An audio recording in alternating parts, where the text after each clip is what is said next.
할렐루야. 아멘. 말씀이 하나님인 것을 믿으시면 아멘 하시기 바랍니다. 아멘.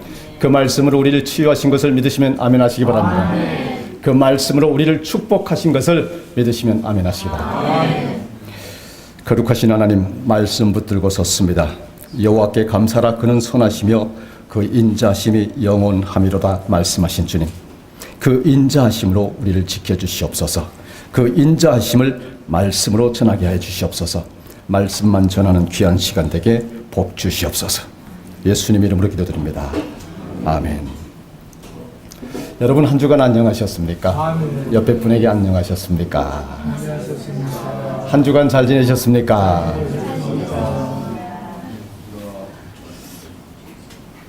한 주간 만에 보니까 다들 얼굴이 더 밝아지고 미남 미녀가 되신 것 같고 건강해지셨고 스타일이 또 아주 그냥 세련되신 것 같고 더 부여해지신 것 같고 왠지 광택을 낸 것 같고 그렇습니다. 인도의 민담을 한번 보도록 하겠습니다. 고매한 스승 밑에서 수행하던 제자가 스승에게 달려왔어요. 스승님, 드디어 제가 물 위를 걸어서 강을 건널 수 있게 되었습니다. 그러자 스승이 이렇게 말을 합니다. 애 많이 썼구나. 그런데 이 강을 건너는 뱃삭이 얼마냐? 20루피입니다. 스승이 이렇게 말합니다. 야, 너는 20년 동안 고생을 해서 20루피를 번 거냐? 야, 남는 장사 아니야. 또 이런 이야기도 있습니다. 거의 경지에 오른 제자 하나가 스승에게 물었습니다. 스승님, 어떻게 하면 하늘을 날 수 있을까요? 스승이 대답합니다. 야, 임마! 하늘을 나는 일은 새들한테로 맡기지 할 일 없냐? 네, 여러분. 하늘을 나는 일은 새들에게 맡기시고 물 위를 걷는 일은 하지 마십시오. 몇 푼 못 법니다. 사람이 걸어서 강을 건너고 새들처럼 하늘을 날아든다고 한다면 그것을 초능력자라고 말할 수 있을까요? 아니면 질서 파괴자라고 말을 할 수가 있을까요? 어쩌면 그보다 인생을 허비한 사람이 맞다라고 얘기할 수 있을지 모르겠습니다. 자포자기라고 하는 유머에 대해서 아십니까? 그 뜻의 반전을 한번 보겠습니다. 그 반전을 우리가 듣게 되면 짠해져요. 자기가 할 일은 포기하고 자기가 하지 말아야 할 일에는 기분을 내는 것, 이것을 자포자기라고 합니다. 여러분, 하나님이 내 삶에서 영광 받으실 때는 강을 걸어서 건너가고 하늘을 새처럼 날 때가 아니라 하나님이 내게 하라고 하신 그 일을 이루면서 살 때라고 하는 사실을 믿으시길 바랍니다. 우리 교회에서 직분을 받고 주님의 일을 행할 때 힘들고 지칠 때가 많죠. 그럴 때 우리가 독수리같이 독수리의 지혜와 근성으로 일을 해야 한다고 하는 것을 오늘 본문이 가르쳐주고 있습니다. 그래서 오늘 저와 여러분의 은혜 받을 말씀의 제목은 독수리같이입니다. 옆 사람에게 이렇게 인사하세요. 안녕하세요. 한 주간도 독수리같이 승리하세요. 여러분 모두 인생을 독수리같이 승리하는 삶을 사시기를 주님의 이름으로 축원합니다. 우리가 독수리를 새 중의 왕이라고 하죠. 몸무게가 30-40kg가 되는 큰 대형 새입니다. 길이는 1m 이상이 되고요. 날개를 펴게 되면 3m 정도가 되는 아주 큰 새. 힘찬 날갯짓으로 최고 높이 5,000m까지 날아올 수 있습니다. 시속 200km로 아주 빨라요. 초속으로 치면 1초에 55m를 날아갑니다. 폭풍우가 불어닥치게 되면 다른 새들은 폭풍을 피해서 숨어버리게 되지만 독수리는 오히려 폭풍 속으로 날아갑니다. 그리고 바람을 타고 높이 올라가요. 도저히 새들이 그 어떤 새들도 쫓아올 수 없는 높이까지 올라갑니다. 그리고 떡하니 구름 아래쪽을 내려다보면서 유이 고공활공을 즐깁니다. 그러다가 새로운 폭풍우가 지나가게 되면 여유롭게 가고 싶은 대로 바람을 타고 날아갑니다. 바람의 날개를 얹고 바람을 타고 날아가는 겁니다. 과연 새들 중 왕중왕 독수리가 우리가 표현하는 그 어떤 것으로도 다 표현될 수가 없어요. 그 독수리가 독특한 방법으로 새끼를 훈련시켜서 새 중에 강한 새로 만든다고 하는 사실 여러분 잘 아시죠? 이스라엘 백성이 애굽에서 나와서 가나안을 향해서 갈 때에 하나님은 그들에게 시내 산에서 율법을 주시면서 말씀대로 살라라고 명령했습니다. 하지만 이스라엘 백성들은 하나님의 말씀에 불순종해서 모두가 광야 40년 동안 다 죽었어요. 그들이 불순종의 믿음을 가지고 가나안 땅에 들어가게 되면 그들만이 아니라 그의 자손들까지도 축복의 자리에 서지 못하도록 처절하게 만들어버렸습니다. 그리고 하나님은 가나안 땅을 눈앞에 두고 있는 이스라엘 2세대들에게 죽음 직전에 있는 모세를 통해서 다시 하나님의 말씀을 주십니다. 그것이 바로 오늘의 신명기 말씀입니다. 특별히 오늘 본문 신명기 32장은 모세의 노래라고 하는 그 제목이 붙어 있습니다. 오늘 우리 하나님은 본문 말씀을 통하여 이스라엘 백성의 광야 생활을 통한 훈련 과정을 독수리가 새끼를 훈련시키는 모습에 비유를 하고 있습니다. 본문 11절 함께 보도록 하겠습니다. 마치 독수리가 자기의 보금자리를 어지럽게 하며 자기의 새끼 위에 너풀거리며 그의 날개를 펴서 새끼를 받으며 그의 날개 위에 그것을 업은 것 같이. 여러분, 독수리가 새끼를 훈련시키는 과정에 있어서 눈에 띄는 단어가 4개가 있는데요. 보금자리를 어지럽게 하며 새끼 위에 너풀거리며 날개를 펴서 새끼를 받으며 그 날개 위에 그것을 엎는 것 같이, 바로 이 부분들입니다. 이 중 두 단어, 보금자리를 어지럽게 하며와 새끼 위에 너풀거리며라고 하는 말은 아주 강한 훈련을 시키고 있다라고 하는 것을 의미합니다. 날개를 펴서 새끼를 받으며 그 날개 위에 그것을 업은 것 같이, 이 표현은 어미 독수리가 새끼 독수리를 보호하고 축복한다라고 하는 것을 의미합니다. 그래서 하나님을 설명할 때 독수리에 많이 비유합니다. 하나님은 이스라엘 백성들을 광야에서 어미 독수리가 새끼 독수리를 강하게 훈련시키는 것 같이 광야 40년을 통해서 혹독하게 훈련시키셨습니다. 그렇게 해서 가나안 땅에 들어가서 가나안 족속들과 싸워 이길 수 있는 강한 힘을 길러주신 것입니다. 그 하나님은 오늘도 저와 여러분을 연약하고 유약한 신앙인으로 그냥 내버려 두기를 원치 않으십니다. 마치 독수리가 자기 새끼를 강하게 훈련시키는 것처럼 하나님은 당신의 자녀들을 강한 믿음의 용사로 키우시기를 원하시고 있습니다.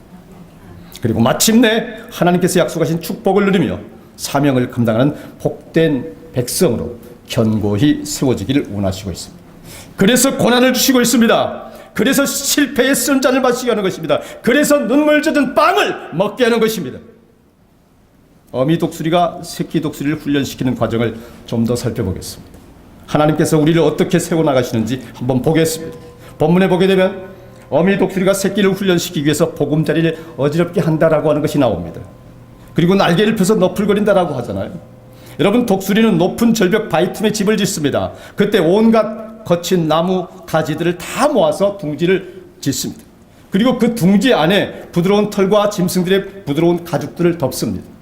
상상해 보세요. 얼마나 푹신하고 근사한 잠자리가 되겠습니까? 그 푹신한 털 위에 알을 낳고 새끼들을 부화시킵니다. 새끼가 어느 정도 자라서 훈련을 시킬 때가 되면 어미 독수리는 둥지에 깔려있는 털과 가죽들을 다 날려버립니다. 둥지가 푹신하고 안락하면 새끼 독수리들이 둥지에서 나가려고 하지 않기 때문이에요. 오늘 성경에 보금자리를 어지럽게 한다는 말이 바로 그런 의미입니다. 푹신한 털과 가죽을 날려버리면 날카롭고 거친 나뭇가지가 드러나겠죠. 거기에 새끼들이 가시에 찔리지 않겠습니까? 그러니 둥지에 그대로 가만히 있을 수가 없어요. 찔리고 불편하고 다급해진 새끼들은 둥지 위로 올라와요. 둥지 끝 날카로운 가지 끝에 까치발로 서게 됩니다. 그때 어미 독수리가 날개를 펴서 너풀거리며 나는 모습을 본으로 보여줍니다. 이렇게 날갯짓을 해라, 이렇게 해라 보여주는 거예요. 그리고 사정없이 새끼들을 둥지 밖으로 냅다 밀어 던져버립니다. 어떻게 되겠습니까? 새끼들이 높은 절벽이 보금자리에서 떨어지면서 나 살려, 나 살려, 나 살려줘 하면서 온갖 몸짓, 날갯짓으로 곤두박질 치면서 목숨 걸고 나는 연습을 하게 됩니다. 새끼에게 푹신한 보금자리가 좋고 편하겠죠. 그렇지만 그것에 안주해 있으면 새 중에 새 독수리가 될 수 없는 거예요. 그렇기 때문에 편안한 둥지에서 밀어내서 던져버리는 겁니다. 목숨 걸고 나는 연습을 안 할 수가 없는 것입니다. 떨어지면 바로 가루가 돼서 죽는 건데 그렇게 해서 강한 독수리로 탄생되어지는 것입니다.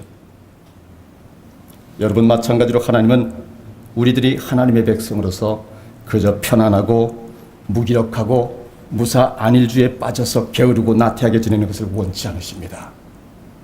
하나님은 우리들을 강하게 훈련시키시고 찬란하게 날아오르게 해서 그 성공을 통하여 영광 받으시기를 원하십니다. 우리들을 통하여 놀라운 역사를 이루시기를 원하십니다. 이 어두운 세상에서 빛과 소금이 되시기를 원하십니다. 그래서 여러분을 고통에 빠뜨립니다. 그래서 여러분을 실패에 빠뜨립니다. 그래서 여러분이 그것을 딛고 성공하시기를 원하시고 계십니다. 높이, 더 높이, 그 누구도 쫓아올 수 없이 높이 날아오르기를 하나님은 원하시고 있는 것입니다. 아픈 자는 더욱 강하기를 원하고 계십니다. 질병이 많은 자는 더 이상 병이 없도록 아주 견고한 몸으로 다시금 탄생되어지기를 원하시고 있는 것입니다. 여러분, 지긋지긋한 그 고통 실패를 이기고 날아올라서 하나님이 기뻐하시는 부요의 권세자, 능력의 아들, 딸, 어두운 세상의 빛으로 인도하는 빛의 사자들 다 되시기를 주님의 이름으로 축원합니다. 아멘. 오늘 우리가 애굽의 총리가 되어 하나님의 역사를 이루는 데 쓰임받은 요셉을 보게 되면요, 하나님은 먼저 그에게 꿈을 주시는 것을 볼 수가 있습니다. 그러나 그 꿈을 이루는 과정은 이루 말로 다 못할 고된 훈련과 연단의 과정이 또한 보여집니다. 형제들에게 버림받습니다. 보디발 장군의 집에서 종살이합니다. 누명을 쓰고 감옥에 갇힙니다. 그냥 뚝딱 애굽의 총리가 되게 하는 것이 아니라 온갖 수모와 고통을 겪는 훈련을 통해서 그 요셉을 신실한 믿음의 사람으로 먼저 세우시는 하나님이십니다. 이번에 조국 사태를 보면서 조국의 약점이나 흠이 문제가 아니라 그렇게 흔들어대는데도 끝까지 버티고 법무장관 하겠다고 하는 것을 볼 때에 벼슬 정말 아무나 하는 것 아니구나. 올리고 세워놓고 때리고 흔들어도 포기하지 않는 사람이 그 자리에 올라가는 거구나. 아직 법무장관 임명이 안 됐으니까 어떻게 될지 모르지만 새끼 독수리가 새 중에 새 독수리가 되어가는 과정과 별반 다르지 않구나라고 하는 것을 느꼈습니다.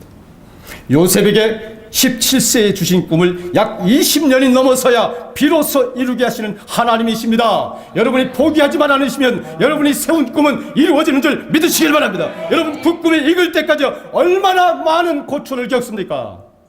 그 고초를 달게 받으시기를 주님의 이름으로 축원합니다. 바로 그런 고초와 시련을 경험하게 하면서 어떤 상황, 어떤 고난 속에서도 흔들림 없는 믿음의 영사로 먼저 세우시는 하나님인 것을 믿으시길 바랍니다. 복 주시기 위해서. 그 받은 복을 통해서 애굽만이 아니라 주변의 모든 족속들과 결국은 그의 가족과 민족이 구원의 자리에 이르게 하기 위해서 먼저 고난을 통과하게 하는 것인 것을 믿으시길 바랍니다. 지금 어떤 고난을 겪고 있으십니까? 이길 만한 고난인 줄 믿으시기 바랍니다. 버틸 만한 고난인 줄 믿으시기 바랍니다. 이 고난을 통과하면 반드시 복 주시고 복 주시는 하나님이신 것을 믿으시길 바랍니다. 요셉이 받은 은혜를 나눌 때에 그 나눔의 끝이 바로 자신들의 부모, 형제, 민족이었던 것을 볼 수 있는데요. 여러분, 이것은 하나님이 그를 축복의 통로로 쓰셨다고 하는 것입니다. 그 어떤 사람이 고통을 받는 것은 그를 통하여 수많은 사람이 축복을 받을 수 있도록 축복의 통로로 사용하기 위한 준비였다고 하는 사실입니다.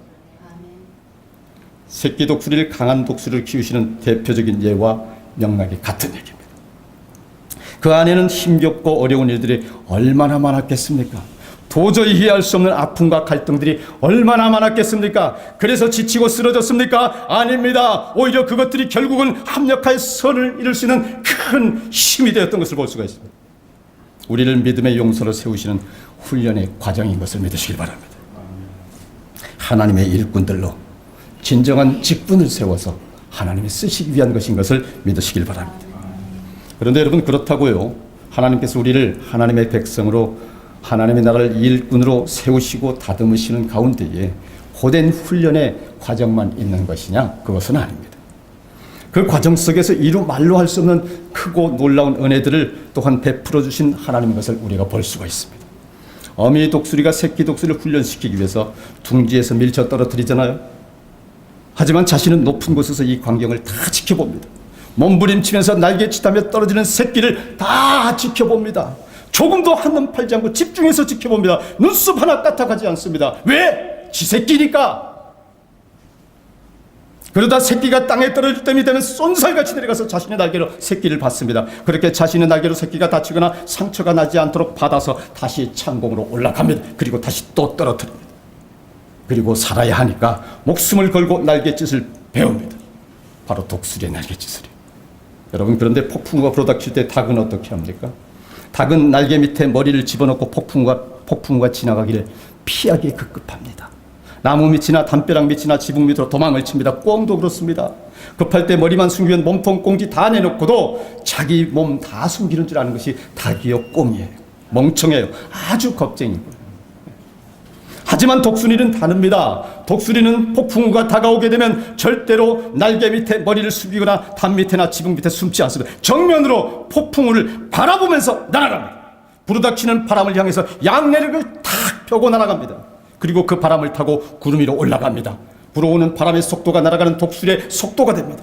그러니 독수리보다 더 빨리, 더 많이, 더 멀리, 더 높이 나는 새가 없는 겁니다. 우리 예수 믿는 사람은 폭풍우가 다가오면 원망, 불평, 탄식, 그렇게 뒤로 물러서거나 낙심하지 말아야 합니다. 그럴 시간에 하나님의 말씀으로 무장하고 정면으로 담대하게 나아가야 합니다. 하나님이 우리 아버지이신데 무엇이 두렵습니까? 저와 여러분은 닭이 아닙니다. 독수리입니다. 지금은 아직 어리고 약해서 두려움과 불안함을 가진 새끼 독수리일지라도 중요한 건 우리는 닭도 참새도 아닌 독수리라고 하는 사실입니다. 여러분은 독수리예요. 그 어떠한 병도, 그 어떠한 문제도, 그 어떠한 마귀도, 사탄도 여러분을 이길 수 없습니다. 하나님의 아들이요 딸이기 때문입니다. 정리하겠습니다. 생텍쥐베리의 어린 왕자에 보게 되면 지구에 온 어린 앙자가 수천 숭의 장미를 보고 실망하는 장면이 나옵니다. 여러분, 이제껏 별에 두고 온 자신의 장미만이 전부인 줄 알았는데 이렇게 많은 장미를 보자 멘붕이 온 거예요. 이때 현명한 여우가 이렇게 말합니다. 너의 장미꽃을 그토록 소중하게 만드는 건 그 꽃을 위해 네가 소비한 그 시간이란다. 여러분, 세상에는 수많은 장미가 있지만 내가 마음과 시간과 땀과 눈물을 쏟은 나의 장미, 바로 여러분 옆에 함께하는 누군가가 소중하다고 하는 사실을 믿으시길 바랍니다.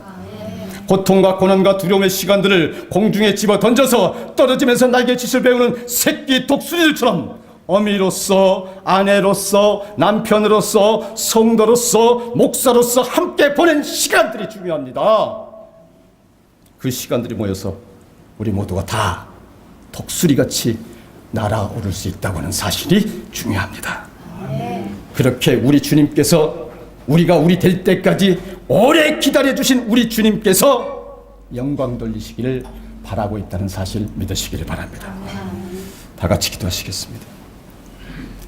길이요 진리요